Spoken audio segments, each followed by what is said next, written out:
नमस्कार मित्रांनो, मी वैभव कुलकर्णी. तुम्ही बघत आहात स्वनिर्मिती. मित्रांनो, आपलं जुनं घर असतं, त्याच्यात आपल्याला वस्तू ठेवायला जागा नसते. काही गोष्टी चुकीच्या पद्धतीने बांधलेल्या, म्हणजे काळाप्रमाणे आत्ता ॲडजस्ट न होऊ शकणाऱ्या असतात. पावसाळ्यात ते गळत असतं आणि अचानक वादळ येतं, काहीतरी होतं, भूकंप होतो आणि घर पडतं.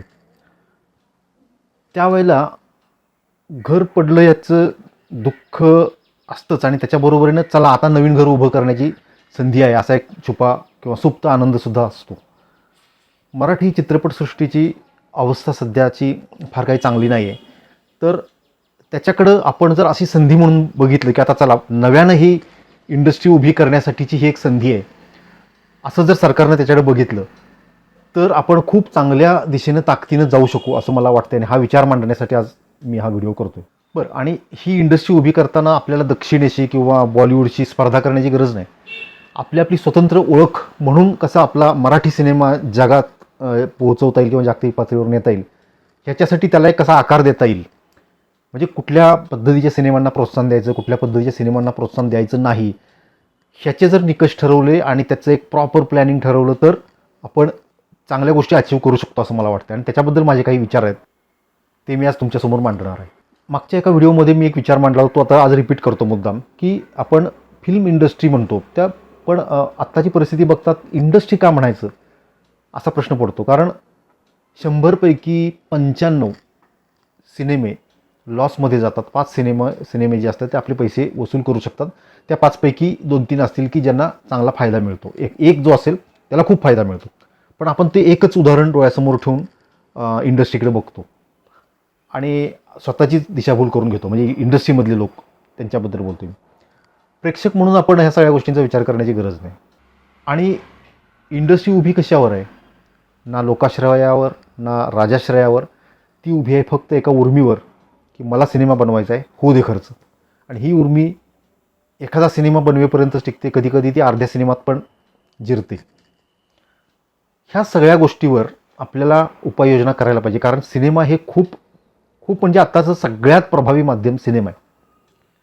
सिनेमामध्ये ज्या गोष्टी दाखवल्या जातात पूर्वीपासून, आत्ताचं असं नाही, पूर्वीपासून त्याचा समाजावर, आपल्या व्यक्तिमत्वावर, बारीक सारीक आपल्या वागण्यावर, बिहेवियरवर, स्टाईलवर, कपड्यांवर, फॅशनवर, सगळ्या गोष्टींवर त्याचा प्रभाव होतो. अल्टिमेटली तो समाजावर पण होतो आणि म्हणून देशावर पण होतो. अर्थात देश म्हणजे काय असतं की आपण माणसं असतो ना, समाज म्हणजेच देश असतो ना.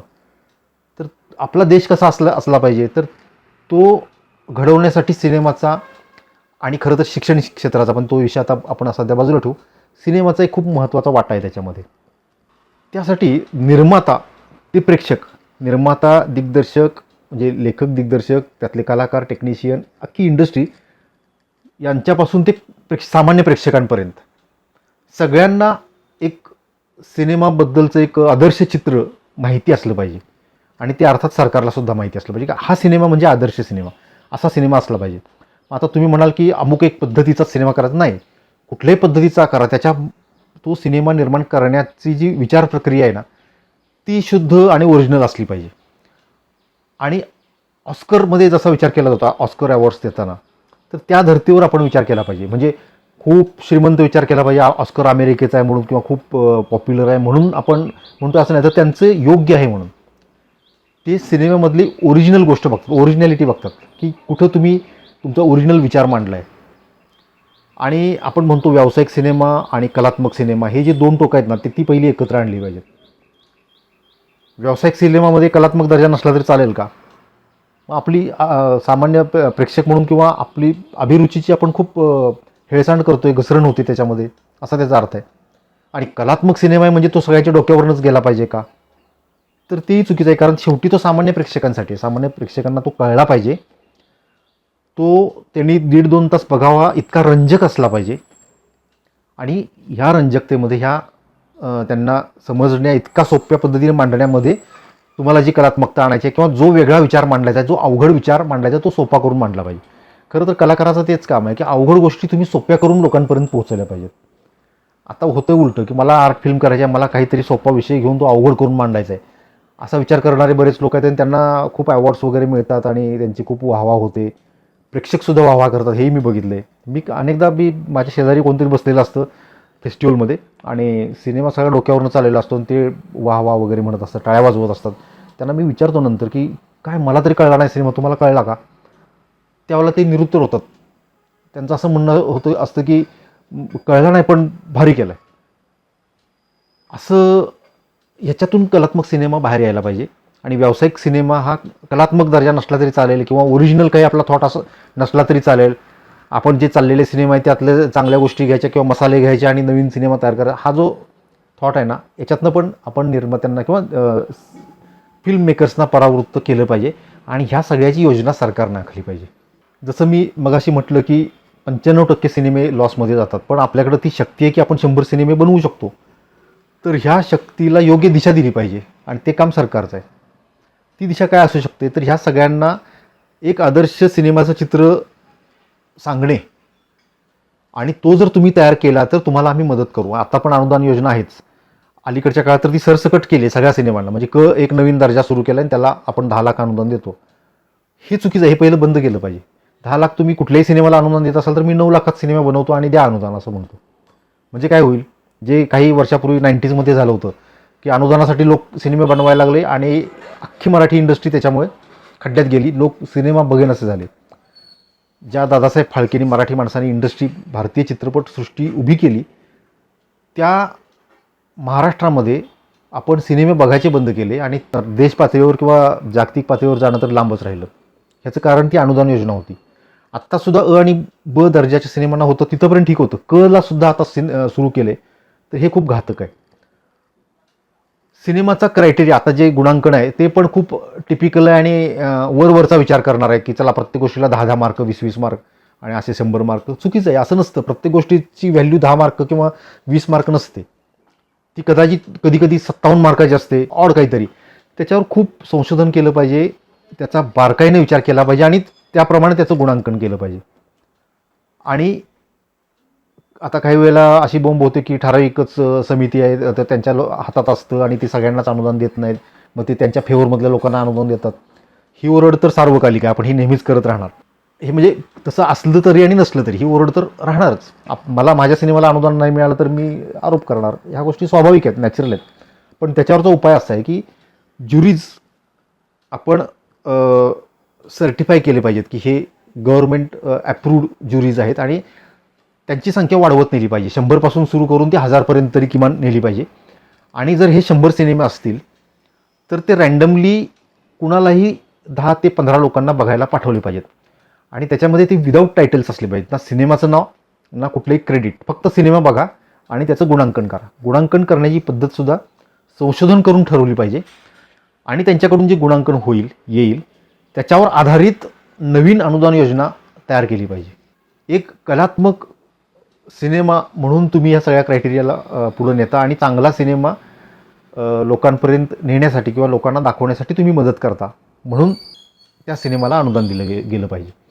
आणि ते अनुदानसुद्धा असं डायरेक्ट पैशाच्या स्वरूपात न देता प्रमोशनमध्ये किंवा रिलीजमध्ये, डिस्ट्रीब्युशनसाठी थिएट्रिकल रिलीज करणार असतील तर थिएटर्स अवेलेबल करून देणे, थिएट्रिकल रिलीज करणार नसतील तरीसुद्धा OTT अवेलेबल करून देणे. कारण आज थिएटरमध्ये जाऊन सिनेमा बघणाऱ्यांची संख्या ही 10%च राहिली आहे. म्हणजे तिथं थिएटरमध्ये सिनेमा बघितला आणि समाजावर खूप प्रभाव पडला, ही शक्यता आता 10%वर आली आहे. मुख्य काय आहे तर OTT, त्याच्या खालोखाल सॅटेलाईट म्हणजे TV आणि मग थिएटर आणि इतर काही माध्यमं असतील ती. तर तुम्ही थिएटरवरच जोर देऊ. जसं आत्ता आहे की तुम्ही थिएट्रिकल रिलीज केली पाहिजे मग अनुदानास पात्र वगैरे, त्याची काही गरज नाही. सिनेमा काळ बदलतोय ना, तसा क्रायटेरिया पण बदलला पाहिजे. जास्तीत जास्त संख्येनं लोक कुठं सिनेमा बघताय तिथं दाखवा लोकांना आणि तिथं दाखवल्या जाणाऱ्या सिनेमाबद्दल आपण बोललं पाहिजे आणि त्याच्यावर काहीतरी योजना काढली पाहिजे.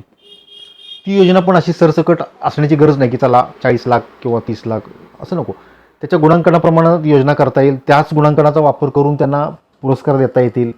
जे नॅशनल अवॉर्ड्स वगैरे त्याच्यासाठी वेगळं अर्ज करण्यापेक्षा ह्याच्यातूनच काही सिलेक्ट करून त्यात परत शॉर्टलिस्ट करता येतील. वेगवेगळ्या फेस्टिवलसाठी आपण सिनेमे पाठवतो, ते पाठवताना सुद्धा हा जो क्रायटेरिया आहे ह्याचा उपयोग करता येईल. म्हणजे प्रत्येक वेळेला तिथं नवीन समिती बसवायची, तुम्ही निवडा, असं कशासाठी? आलेल्या प्रत्येक सिनेमावर एकदा त्याचं गुणांकन ठरलं की त्याचा विचार तिकडं केला जाऊ शकतो. आणि खिरापत वाटल्यासारखं सरसकट सगळ्यांना वाटायचं अनुदान किंवा चला आता ह्यांना संधी मिळाली तर ह्यांना पाठवू पुरस्कारासाठी, किंवा असा विचार न करता चांगल्या सिनेमांनाच कसं प्रोत्साहन दिलं जाईल त्याचा विचार केला गेला पाहिजे. मुळात सिनेमा व्यवसायाबद्दल आपल्या खूप भ्रामक कल्पना आहेत की हा व्यवसाय आहे, म्हणजे लोकांना आवडेल तसं आपण सिनेमा बनवला पाहिजे आणि पैसे मिळवले पाहिजेत. असा जेव्हा फिल्म मेकर्स विचार करतात ना, तेव्हा तो 100% गंडतो. कारण लोकांना तुमचं मॅनिप्युलेशन आवडत नाही, लोकांना तुमचा प्रामाणिकपणा पाहिजे असतो. सिनेमा म्हणजे तुमचं एक्सप्रेशन आहे ना, तुम्हाला काहीतरी व्यक्त करायचं आहे ना, मग ते तुम्ही प्रामाणिकपणे सांगा, आम्ही बघू, असं प्रेक्षकांचं म्हणणं असतं. आणि आपण व्यावसायिक सिनेमा म्हणण्याच्या नादात काय लोकांना हवं आहे त्याचा सर्वे करून त्या हिशोबाने सिनेमा देतो जो त्यांना आवडत नाही. सिनेमा ही आधी एक कला आहे आणि मग तो व्यवसाय आहे, हे लक्षात घेतलं पाहिजे. पेंटिंग ही जशी एक कला आहे आणि चित्रकार जेव्हा प्रामाणिकपणे त्याचं एक्सप्रेशन त्या कॅनव्हासवर उतरवतो रंगाच्या माध्यमातून प्रामाणिकपणे, तेव्हा ते चित्र दर्जेदार होतं आणि त्याच्या किमती विक्रमी होतात किंवा लाखो होतात, कोटीमध्ये ते पेंटिंग विकलं जातं. ज्याची प्रोडक्शन कॉस्ट किती असेल, 3-4 हजार, 5 हजार, 10 हजार, त्याच्यापेक्षा जास्त नाही, पण ते करोडो रुपयांमध्ये विकलं जातं. त्याचं कारण असतं की त्यांची प्रामाणिक अभिव्यक्ती. आपल्याला वासुदेव गायतोंडे माहिती आहेत, भारतीय चित्रकार, ज्यांच्या चित्रांना विक्रमी किंमत मिळाली होती त्यांच्या पश्चात. त्यांची पेंटिंग्स बघितली तर आपल्याला वाटतं अरे ह्यात काय एवढं खास आहे, हे तर मी पण करू शकेन म्हणजे मी ते कॉपी करू शकतो. पण मूळ थॉट मला तो आला पाहिजे किंवा मला येत असतो, पण त्याच्याशी प्रामाणिक राहून मी ती पेंटिंग करायला पाहिजे. पण हे आपण करत नाही. आता वासुदेव गायतोंडे यांच्या चित्रांना काहीतरी 40 कोटी काहीतरी किंमत मिळाली, म्हणून मी जर त्यांच्यासारखंच पेंटिंग करायला गेलो तर त्या चित्राला तेवढी किंमत मिळेल का? नाही मिळणार. हा विचार चित्रपटासाठी सुद्धा केला गेला पाहिजे आणि तो रुजवला गेला पाहिजे. आणि त्यासाठी शासनानं प्रयत्न केला पाहिजे की तुम्ही प्रामाणिकपणे चित्रपट बनवा. चालतोय अशा प्रकारचे चित्रपट चालतात म्हणून तसे बनवायचे.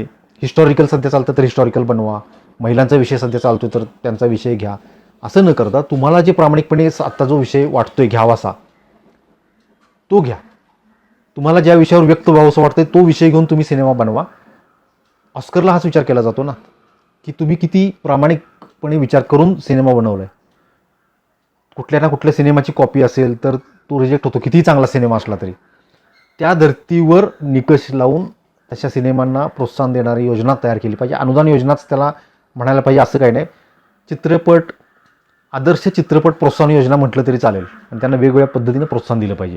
त्यापैकी एक अनुदान असेल, दुसरे नॅशनल अवॉर्ड्स असतील, तिसरं इतर फेस्टिवल्सला सिनेमे पाठवण्यासाठीचं अनुदान असेल. आणि अनुदानसुद्धा थिएटर्स, तुम्हाला जर थिएट्रिकल रिलीज करण्यामध्येच इंटरेस्ट असेल तर थिएटर्स मिळवून देणे, त्याचं प्रमोशन करणे, ह्या माध्यमातून अनुदान दिलं पाहिजे. म्हणजे अनुदान घ्या, प्रॉफिट कमवा आणि मोकळे व्हा असं नाही.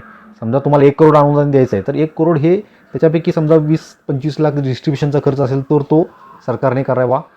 वरचे 70 लाखचे आहेत ते प्रमोशनवर खर्च करावेत. सरकारने डायरेक्ट प्रमोशनसाठी वेंडर्सना पेमेंट केलं तरी चालेल किंवा निर्मात्यांना करावं. निर्मात्यांकडून ते सगळ्या गोष्टींची बिलं घ्यावीत.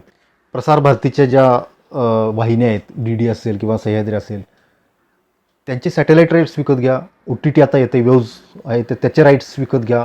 म्हणजे कुठून तरी निर्मात्याचे पैसे वसूल होतील, तो दुसरा सिनेमा निर्माण करायला धजेल आणि तो चांगला निर्माण करण्यासाठी त्याला प्रोत्साहन मिळेल. पुन्हा सांगतो की वारंवार असे सिनेमे बघून प्रेक्षकसुद्धा तसे तयार होतील आणि मग तो हळूहळू त्याचा दर्जा, त्याची चर्चा जागतिक पातळीवर होईल, व्यवसाय वाढेल आणि मग आपली इंडस्ट्री खऱ्या अर्थानं मोठी होईल.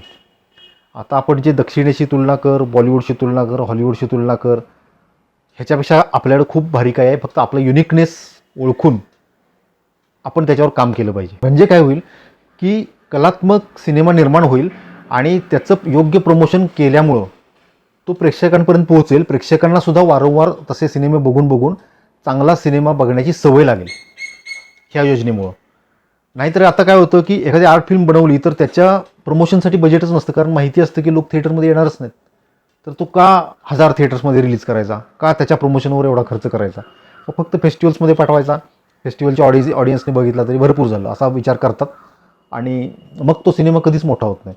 अशा सिनेमाला सरकारने मोठं करण्यासाठी त्याच्या प्रमोशनसाठी पैसे दिले पाहिजे, जे अनुदानाचे पैसे आहेत ते. आणि त्यातून जो फायदा मिळेल तो फायदा. अनुदान ह्याच्याकडं इन्कम म्हणून बघण्याचं जी दृष्टी आहे निर्मात्यांची ती काढून टाकली पाहिजे. तर चांगला सिनेमा मोठा होत जाईल, मराठी चित्रपटसृष्टीची एक वेगळी ओळख निर्माण होईल आणि ती जागतिक पातळीवर जाईल. आता आपण साऊथ इंडियन सिनेमांचं खूप कौतुक करतो आणि ते खूप चांगले बनवतात, पण टेक्निकली चांगले बनवतात. कंटेंट वाईज आजसुद्धा माझं असं मत आहे की मराठीसारखा विचार किंवा मराठीसारखा कंटेंट इतर कुठल्याही भाषेमध्ये नाही. बंगालीमध्ये एक असेल, पण साऊथमध्ये तर निश्चितपणे नाही. एखादा अपवाद वगळता. तर एवढं सगळं आपल्याकडे असताना फक्त त्याला चांगली वाट करू दिली गेलेली नाही, म्हणून ते अडगळीत पडलेलं आहे.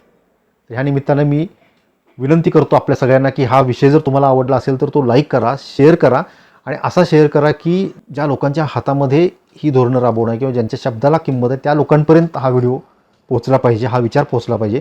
त्यासाठी हा व्हिडिओ लाईक करा, शेअर करा. चॅनल सबस्क्राईब केलं नसेल तर सबस्क्राईब करा. धन्यवाद.